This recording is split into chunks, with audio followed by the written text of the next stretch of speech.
Le premier engagement de cette rencontre, Samuel Rousseau face à Paul Joubert. Et c'est parti pour cette finale de D1 entre les Spartiates de Marseille et Strasbourg. Et engagement remporté par les Spartiates qui tout de suite se projettent en zone offensive avec la déviation. Et déjà une première opportunité dans cette rencontre, c'est Paul Joubert qui vient venir tester le gardien slovaque. Sur un service de Maslovski qui a mis le palais sur la cage. Premier poteau, Joubert, la déviation et tout de suite chaud d'Alès. Sénéchal qui avait voulu shooter, en fait finalement il a raté le palais, il s'était retrouvé le break tout seul. Et attention à cette interception, Dmitrechev, le tir qui passe à côté des buts. Quelle situation, quelle occasion pour les Spartiates de Marseille. Massy, encore une feinte, il est passé. Massy, un deuxième joueur, le tir enchaîné. Ça a failli passer. Encore un lancer pour Kevin Massy et encore un arrêt pour Vorva. Minute de jeu dans ce premier tiers-temps. Maslovskis, le tir et l'arrêt impeccable pour Jedlowski. On peut voir que Strasbourg a quand même plus le contrôle du palais, mais les shoots, c'est Marseille qui les obtient. Ils ont obtenu 2-3 occasions quand même si ce n'était pas des occasions franches à part la première. Mais c'est vrai que Strasbourg jusqu'à présent n'a pas trouvé à shooter sur la cage de Marseille. Attention avec Joubert, le Saint-Pierre qui fait la différence. Quelle passe sublime de la part de Paul Joubert et l'ouverture du score pour les Spartiates de Marseille. Un très bon jeu de derrière la cage, Paul Joubert qui feinte la passe au premier poteau et qui finalement la donne au premier poteau sur Makarov qui était tout seul, esselé au premier poteau, et le gardien avait suivi Paul Joubert derrière la cage et s'est fait battre. Le gardien et la défense aussi, on voit qu'il est vraiment tout seul, tout le monde est tourné vers le passeur, Paul Joubert. Vraiment bien joué. Trudeau qui lève la tête, trouve une solution en défense avec Oé, le palais qui a récupéré, il y a Cruchando et quelle parade extraordinaire de la part de Vorva, le portier des Spartiates, très solide dans ces 10 premières minutes.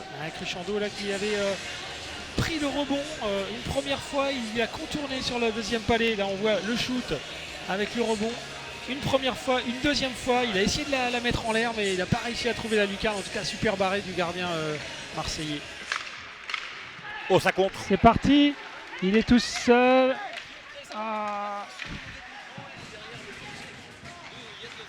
Ouais, on a mis du temps à lui faire la passe et puis au moment de son contrôle, il a laissé un peu échapper le palais, il n'a pas pu adresser un vrai tir à Jedlowski. Super!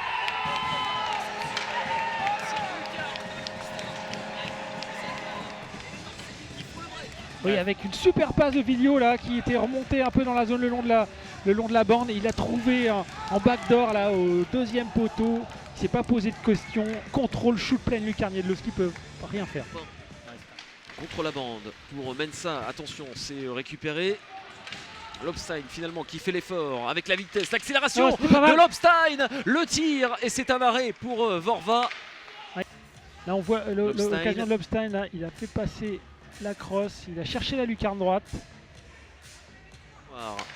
La passe pour Samuel Rousseau sur le côté, Corentin Cruchando face à Colin Morillon, c'est bien défendu de la part du français, mais le palais qui est conservé en zone offensive avec Kevin Massy. La passe superbe de Kevin Massy, le tir sur réception de Oé et Hunter Vorvar qui vient se décaler parfaitement pour faire l'arrêt. Il est imbattable, le gardien des Spartiates de Marseille ce soir. Oui, le fameux décalage que Strasbourg cherchait depuis le début du match, il a été trouvé là sur un super récupération. On rentre à gauche, on va chercher de l'autre côté, shoot de volée et le gardien est là.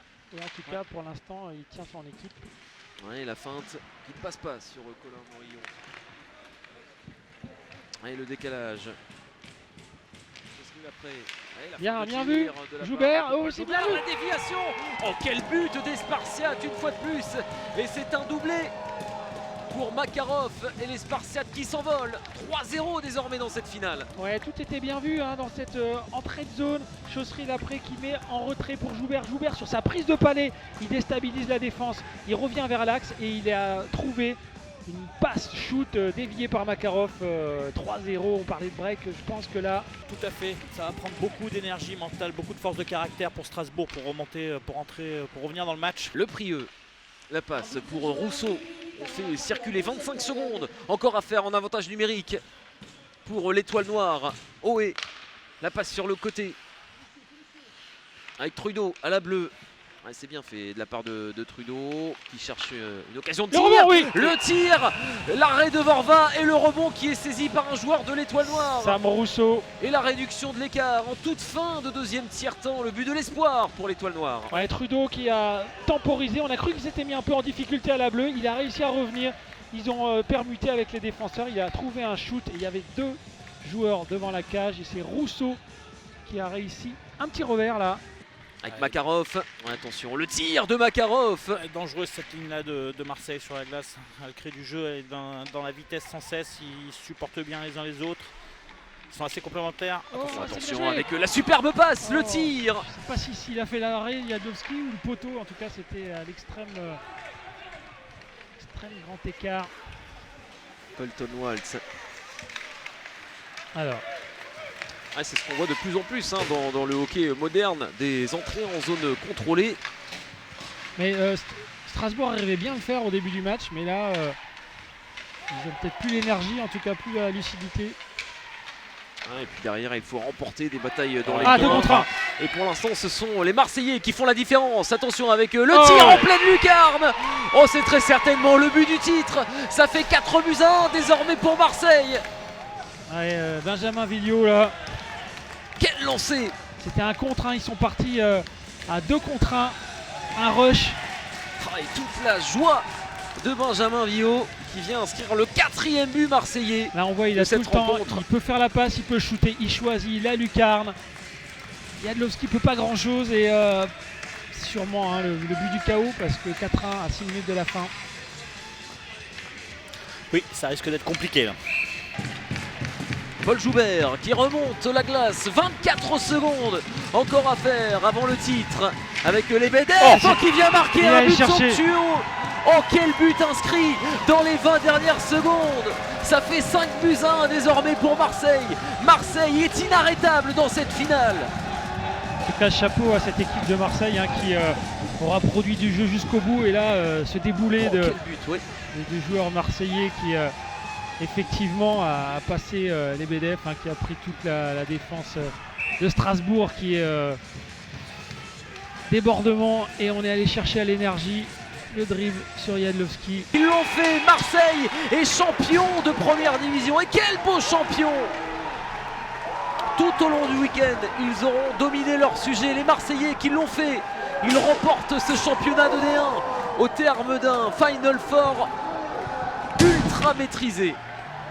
Oui, vraiment, ils ont cette finale, en tout cas, ils l'ont menée comme ils voulaient. Hein. Ils ont bien attaqué en étant plus réalistes que Strasbourg, qui aussi avait fait aussi un bon début de match. Le deuxième tiers, à sens unique, je dirais. Et puis, on en a parlé, mais au début du troisième tiers, il y avait 2 façons d'aborder ce troisième tiers, ou alors essayer de reculer un peu et puis de se mettre à la merci de Strasbourg. Et ben non, ils ont continué à produire du jeu et ils ont été récompensés, ils ont tenu. Et Strasbourg, sur cette finale, a été quand même en dessous. 9 ans après leur création, les Spartiates participent à leur première finale de leur histoire et ça ne les a pas empêchés eh bien, de remporter ce titre de D1. Et chapeau aussi à leur coach Luc Tardif.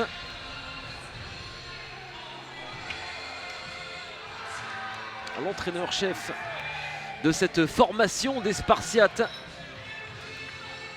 Oui, parce qu'il faut dire que le hockey à Marseille, il y a 9 ans, n'existait pas. Hein. Il n'y avait pas de patinoire. Parce qu'il y avait un club qui était là, mais qui n'avait pas de patinoire. Et c'est vrai qu'avec un super outil, hein, leur patinoire, c'est une très très belle patinoire. Petit à petit, ils ont réussi à monter tous les échelons. Et ils sont maintenant champions de D1, mais il n'y aura pas de montée. En tout cas, pas pour l'instant. Oui. Mais c'est un titre tout de même qui est Bien significatif. Sûr, tout à fait. Oui, qui est mérité sur l'ensemble du week-end parce qu'au final ça aurait été l'équipe la plus constante dans les efforts qui ont été produits, dans le patinage. Ils ont su être intelligents et faire le dos rond quand ça a été nécessaire de le faire. Tout le monde a pris part à ce succès du côté des joueurs de Marseille, c'est-à-dire que tout le monde a eu un rôle important, les buteurs ont joué leur rôle, le gardien a tenu sa cage, les joueurs de l'ombre, les besogneux ont bloqué les lancers. Non, ça fait un beau champion. Et la remise de la coupe, oui. au capitaine des Spartiates qui va soulever le Graal dans quelques instants. Les Spartiates remportent cette première division et qui éclatent de joie. Que de belles images pour ces Marseillais, ouais, qui méritent ce titre.